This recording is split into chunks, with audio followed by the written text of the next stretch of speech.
आज की कहानी का शीर्षक है दोस्ती की एक ऐसी कहानी जो दिल को छू जाए। एक दोस्त या जिस भी रिश्ते में हम हैं उस रिश्ते को हमें दिल से निभाना चाहिए। थोड़ी सी खटास आने पर उससे अपना मुंह नहीं मोड़ना चाहिए। कुल मिलाकर कहा जाए तो हमें एक सरल इंसान बनना चाहिए और अहंकार का त्याग कर हर रिश्ते को पूरी ईमानदारी और निष्ठा के साथ निभाना चाहिए। दोस्ती की एक ऐसी कहानी जो दिल छू जाए। ये कहानी राज और आर्यन नाम के दो दोस्तों की कहानी है जो आपका दिल छू जाए। तो आइए क्या है आगे की कहानी में। राज और आर्यन बहुत अच्छे दोस्त थे। बचपन से दोनों बहुत अच्छे दोस्त थे। पढ़ने में भी दोनों औसत ही थे, लेकिन राज को गप्पे हाँकने की बहुत आदत थी। आर्यन उसकी इस आदत से अच्छी तरह वाकिफ था। आर्यन अक्सर उसकी इस आदत का फायदा उठाकर उसके मजे लिया करता था। उसने कई बार उसे कहा भी कि अपनी ये आदत छोड़ दे, लेकिन राज को लगता था कि राज उसके तेज दिमाग को समझ नहीं पाता और उसे बेवकूफ समझता है। कभी कभी उनमें नोकझोंक भी हो जाती थी, लेकिन उन्होंने कभी इस बात को दिल पे नहीं लिया। जवान हो चुके थे और अपनी अपनी जिंदगी में व्यस्त हो चुके थे। दोनों बिजनेस करते थे। आर्यन अपनी मेहनत से बिजनेस को आगे बढ़ा रहा था, वहीं राज आज भी अपने दिमाग से ही काम लेता था, जिसकी वजह से वह बिजनेस में तो सफल हो रहा था, लेकिन लोगों की नजरों में उसकी अहमियत कम होती जा रही थी। आर्यन इस बात को संतुष्ट था कि उसके साथ बिजनेस करने वाले लोग उसके काम और उसके व्यवहार से खुश थे। आर्यन ने राज के बिजनेस में भी एक दोस्त होने के नाते मदद की थी।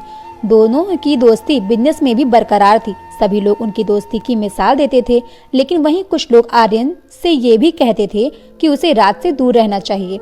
आर्यन उनकी बात सुनकर अनसुनी कर देता और अपनी दोस्ती को उसी तरह निभाता जैसे कि हमेशा निभाता रहा। एक दिन अचानक कुछ लोग आर्यन के पास आए। ये वो लोग थे जिन्होंने आर्यन के कहने पर राज की कंपनी में इन्वेस्टमेंट किया था। परेशानी ये थी कि राज ने सभी इन्वेस्टर्स को होने वाले मुनाफे से बराबर का हिस्सा देना था और सभी इन्वेस्टर्स इन्वेस्ट कर चुके थे। राज ने बिना किसी बताए एक इन्वेस्टर को अपनी कंपनी में इन्वेस्ट करवा लिया। इस बात का पता जब बाकी इन्वेस्टर्स को चला तो कुछ इन्वेस्टर्स अपने पैसे वापस मांगने लगे। आर्यन को पता था राज ने गलत किया है, इसीलिए आर्यन ने भी राज को समझाने की कोशिश की, लेकिन राज को कुछ भी सुनने को तैयार नहीं था। मजबूरन राज को भी अपनी इन्वेस्टमेंट वापस मांगनी पड़ी। जब आर्यन ने अपने पैसे वापस मांगे तो राज ने गुस्से में अपनी दोस्ती कर उसके साथ आए बाकी इन्वेस्टर्स के पैसे भी लौटा दिए।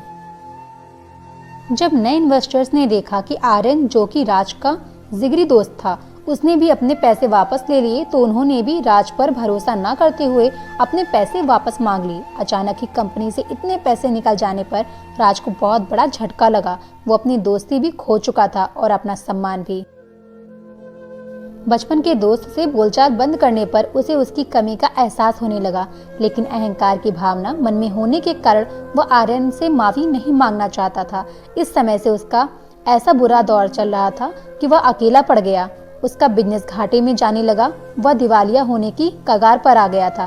धीरे धीरे ये बात आर्यन के कानों तक पहुंची। आर्यन राज के स्वभाव को अच्छी तरह से जानता था। उसे पता था कि राज माफी मांगने नहीं आएगा। फिर भी आर्यन ने मार्केट के कुछ लोगों से बात करके उन्हें राज के साथ काम करने के लिए मनाया। आर्यन को उसके दोस्त की काबिलियत का पता था। उसे पता था कि मार्केट में नाम खराब हो जाने के कारण कोई भी उसके साथ किसी भी तरह का बिजनेस नहीं करना चाहता था। आर्यन की वहां से राज की कंपनी बढ़ गई और उसका बिजनेस भी फिर चल निकला। राज को इस बात की भनक तक नहीं लगी थी।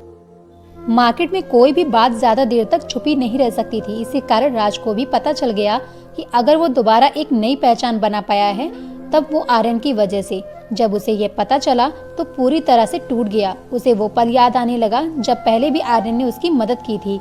उसे समझ नहीं आ रहा था कि वो क्या करे। उसने अपनी गलती सुधारने का फैसला किया। वो आर्यन के पास गया। उसने आर्यन से माफी मांगी। आर्यन को पता था कि देर सवेर उसका दोस्त वापस उसके पास आएगा। राज ने उस दिन आर्यन से वादा किया कि अब उनकी दोस्ती में कभी भी मनमुटाव नहीं होगा। आर्यन ने उसे गले से लगा लिया और सारे शिकवे गिले मिटाकर दोबारा एक नई शुरुआत की। इस तरह दोनों ने दोस्ती और समझदारी की एक नई मिसाल पेश की। हम भी अक्सर ऐसी परिस्थितियों कई बार फंस जाते हैं। ऐसे समय में हमें अपने चाहने वालों की बातों पर ध्यान से सुनना चाहिए। सिर्फ इतना ही नहीं, यदि हमारा कोई दोस्त या चाहने वाला कभी कोई गलती कर देता है तो उसे दिल पर नहीं लेना चाहिए और मुसीबत में उसकी सहायता करनी चाहिए। एक दोस्त या जिस भी रिश्ते में हम हैं, उस रिश्ते को हमें दिल से निभाना चाहिए। थोड़ी सी खटास आने पर उससे अपना मुंह नहीं मोड़ना चाहिए। कुल मिलाकर कहा जाए तो हमें एक सरल इंसान बनना चाहिए और अहंकार का त्याग कर हर रिश्ते को पूरी ईमानदारी और निष्ठा के साथ निभाना चाहिए। इस कहानी से हमें ये सीख मिलती है, अक्सर हमारी जिंदगी में कुछ ऐसी घटनाएं हो जाती हैं जब हम अहंकार में आकर अपना खुद का नुकसान कर लेते हैं। उस समय हम अपनी गलती होते हुए भी अपनी गलती स्वीकार नहीं करते, जिससे आगे चलकर हमें बहुत सारी मुश्किलों का सामना करना पड़ता है। लेकिन हम खुद में जरा सा सुधार कर अपनी जिंदगी को खुशियों से भर सकते हैं। ऐसा ही कुछ इस दो अच्छे दोस्त की कहानी में आपको पढ़ने और सीखने को मिला। अगर आपको ये कहानी पसंद आई हो तो कमेंट बॉक्स में अपनी राय ज़रूर दीजिएगा, लाइक और शेयर भी ज़रूर करिएगा। और जिन्होंने सब्सक्राइब नहीं किया है प्लीज़ इस चैनल को सब्सक्राइब करके बेल आइकन ज़रूर प्रेस करिएगा। धन्यवाद। Thanks for listening my heart touching story. Thank you.